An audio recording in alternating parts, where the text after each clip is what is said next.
road in Game 5 last night. Milwaukee not only had the best record in the NBA this season, but they've now lost 3 straight for the first time all year. Now the Bucks are suddenly on the brink of elimination and are small underdogs for Game 6 tomorrow night in Toronto. But after the game, the Greek Freak promised his team will not fold with their backs against the wall. Shannon, who wins tomorrow night?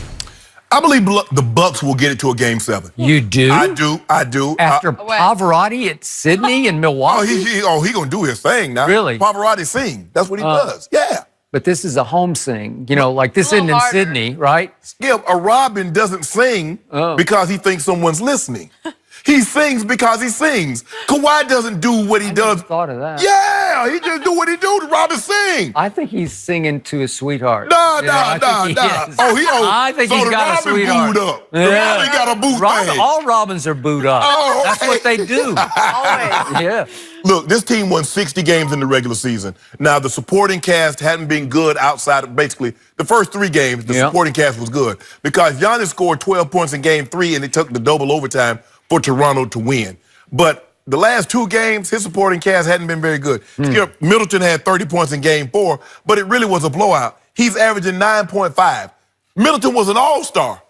He's averaging less than 10 points a game in his last 4 games. I mean, the other 4 games they played. Do you believe Van Fleet can keep this up? Skip, he's 10 of 12 over his last 2 games from 3. In the previous 15 games, he was 8 of 41. So can he keep this hot hand? Because this is beyond, the last 2 games is beyond Steph Curry. And we saw Steph Curry do some amazing things. I don't know if it's beyond, but it's in the ballpark. Skip, 7 or 9? Yeah, I got it. I mean, I've seen Steph do that too. Oh, well, I've seen Steph hit 10, 11, 12. But he normally takes more than that. I mean, every shot that he needed, he made. I expect Kawhi to do what Kawhi does. I keep telling you this. I told you this from the jump. We had this conversation. I said, Kawhi. Did you say he's going to keep disappearing in the fourth quarter? Because he's had a long history of that even in these playoffs. But keep going. Skip, why you keep... Skip. You're trying to say I told you so, and I'm saying, no, I told you so. First of all, I'm going to pull the emergency brake because you're driving this bus down this narrative that's untrue. Now, you keep talking about Kawhi didn't score. Untrue. Yes. I've detailed all of it for you. Okay, in the last 5 minutes, Kawhi was 5 of 6 from the free throw line. He had 2 rebounds, 1 offensively, was huge, remember? Off his own missed 3. Yeah, and Giannis was nailed to the floor. He got it back, got the ball back. And he had 2 assists that were 3. Yep. So you made it seem like the man was just standing around out there looking. 0 for 4. 0 for 4 in the last 8 minutes. He didn't score a single basket. No. Interesting. Don't do that, Skip. So it's 5 or 6. Do you get points for making free throws? Yeah, you get those points. So but he could have made the dagger with 35 seconds left, and he almost shot an air ball. You like that? No. Is that MJ-esque? I think not. I like what I'm seeing from Kawhi. I expect him to continue this. I told you from the jump. The better player of the 2 is Kawhi. But I believe that the Bucks had the more consistent of the role players. But I've been proven wrong because over the last couple of games, Toronto role players have stepped up more than the Bucks role players. So you're predicting of the Bucks to win Game 6 indicates to me that you don't have both feet on that number 2 bandwagon. I don't know about that, because if you really thought this was Pavarotti going back home, you'd just say, oh, he slams the door shut. That's what you would say. If you think he's the best player in the playoffs, you'd say, this is it, he's got this. This is a reeling Bucks team. They have lost 3 straight for the first time all year. They're Greek Freak. Their MVP favorite, he deserves to be the MVP favorite, and his numbers through the regular season, as I told you before the series started, in every category they were better than number 2s, every category across the board. But now in the last 3 games, they have figured something out that they just say, come in here and try to drive through this brick wall, right? Yes. They are just collapsing into the lane and saying, you can't come here, because what does he do the best? He swoops to the hoop, right? When he swoops, if you give him swooping lane... He laying it up or he dunking it. Yeah, because it'll happen quick. You'll get it right between the eyes before you can even turn around. He will have dunked it with the left hand or the right hand, right? Yes. Well, they have taken that away. And now he's degenerating into these awkward, forced high turnover, high miss kind of shots where it just looks awkward. Number two will do that to you. Yeah. Yeah. I think it's way more than number two. Number two will do that I think it's Siakam and Gasol and Ibaka who are also doing even that. when number two has him head up, look at what he shoot when Kawhi got him one-on-one. Okay. Then why don't you pick Toronto at home? Because Middleton is due a game. Oh. He's due one skip. Okay. When is he going to have his Van Fleet moment in a crucial moment? Well, this is crucial. Okay, then. And what do they say about supporting casts and role players? They do not play well on the road. They're much better at home. So wait, you're going with the supporting cast on the road?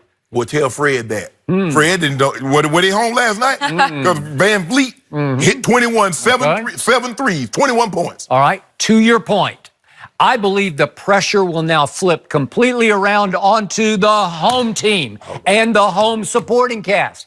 The pressure is now on number two and company to close this out at home, and I think they will spit the bit because this will be the game when number two turns back into that high-volume, high-miss shooter. I think he does have a new fearlessness. I think he will take the shots. Yes. I don't think he will make the shots. I think we'll see another Game 7 at home versus Philly. And remember what happened? He made 16 shots, but he took 39, so he missed 23 shots. I think this is going to be a high miss game for number two. So the onus will fall even more onto the shoulders of supporting cast. And I believe Van Vliet will not make anywhere close to 7 threes. And I believe that— They better hope not. Okay, well, I'm just saying that they'll try to make them, but that when number two passes out of the lane, they're not going to convert all 9 of his passes into made 3-point shots. I'll bet he'll pass out 10 times and they will make 2 of them because the pressure will be on everybody at home. They have not been here and done this except for number two. He's the guy with all the big game experience. But I'm going to say this again, and I'm going to stand by it, especially for Saturday night's game. He's not that guy. He's not that mentally or physically tough. Yes, he is. He is not. He is supremely gifted. I've said that from the start. And the irony of this conversation is, for years, the first 2 years on this show, at least let's do the first year, because the second year didn't really count with him. But I used to argue to him through the playoffs going back 2 years ago, best two-way player on the planet. He was. And you fought me. You fought me. No, I said he's still. No. I didn't yes, you fought me. You laughed at me. I fought you and laughed at you when you said he was better than LeBron. No, I just said he's the best two-way player. And then everybody was saying that. Reggie Miller said it on TNT. Then Steve Kerr said it. And I kept saying, I said, he's the best two-way player on the planet. Till he quit on my Spurs. Then he showed you what he's not made of. But let me, so make sure. He is what he is not. So because he quit, he's no longer the best two-way player. Okay, well, now we got a legacy moment, right? Yeah. Last night was in effect, but now it sets up the real legacy moment. This is called a closeout game at home. It's not a closeout on the road. It's at home. Drake is going to be in all his glory on the sideline. Well, he may not have on a Toronto jersey. Okay. Because if he put a jersey on, it's good night. You're going back to Milwaukee for Game 7. Well, he's been able to get away with that so far. He won no jersey yet. I don't think he has. I think he's done that on purpose. No. Well, he's smart enough not to wear the jersey. Yeah. Although now he might be so full of himself that he might just say, I'm going to do it. But they'll run him out of Toronto. You think so? If he shows up, Game 6 with a Toronto jersey on, I guarantee you, by the middle of the third quarter, he'll be on that plane up out of there. Okay. So I believe the Bucks will go in there with a whole different mentality. I think they will play looser than they did because, remember, the pressure was all on them last night at home. They will play madder than they did last night because they did not play mad. They didn't play urgent basketball. What did they have last night in the first half? They had a 14-point lead. Am I right? Yeah. 14-point lead, and they squandered it away because they didn't have enough urgency and mental toughness to say, step on their throat. Am I right? No, they didn't, Skip, but I thought Budenholzer, why would you make the switch to Brogdon? Brogdon is one of your guys off the bench. Leave him in that role. Let him come off the bench. Okay, maybe he'll go back to that. He and George Hill. And I'm going to give you this.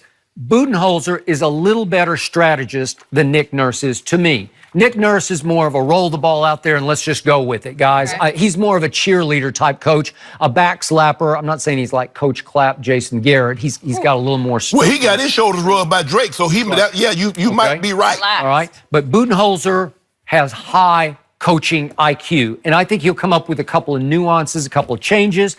And mainly, I think Toronto will beat itself tomorrow night because I think they will start to feel the tightness in their throat. Well, Budenholzer should tell them to take the lid off the basket so his guys can hit some open shots. Well, because that's what they're not doing. And if they don't hit any shots. Maybe they'll play a little looser this time. Well, because if they don't hit any shots, they're going to keep that forward up into the paint. And Giannis can't get there. And their other calling card all through the regular season was they played football, basketball.